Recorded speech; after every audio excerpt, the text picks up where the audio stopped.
Big developments here tonight in the last remaining undecided election in the nation. 6 months after ballots were cast, a winner might finally be declared in the race for state Supreme Court justice. A federal judge has now intervened in this race between Allison Riggs and Jefferson Griffin, saying to certify Riggs as the winner despite Griffin's attempts at getting ballots thrown out. But as has been the case with every ruling thus far, there could be more in this to come. WCNC Charlotte's Julie Kay has been following this ongoing story here for months, joining us now. So, Julie, what happens next?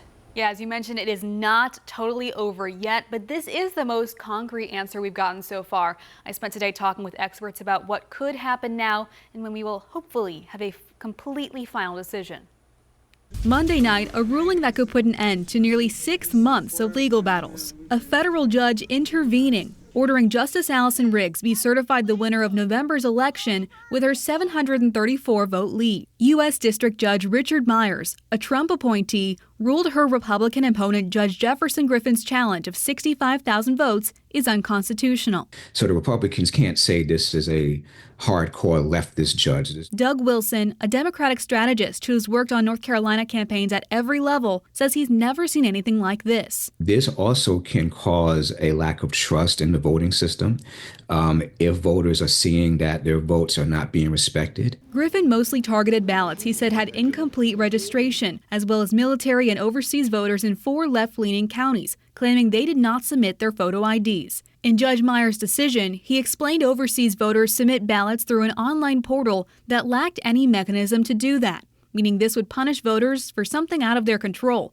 Voters Protect Democracy have been working to defend ever since. It's not about the specifics of who should hold office. It's about the fact that the will of the voters be followed. John Paredes has helped represent voters on Griffin's list and says his claims were always meritless. Wilson says targeting only Democratic counties weakened Griffin's arguments further. To me, that's just saying that, a bunch of Democrats voted in this race. Let's throw out all the Democratic votes and let's keep the Republican votes that voted for me. Riggs claiming this as a victory, releasing a statement saying, quote, "I'm proud to continue upholding the Constitution and the rule of law." However, it's not 100% over yet.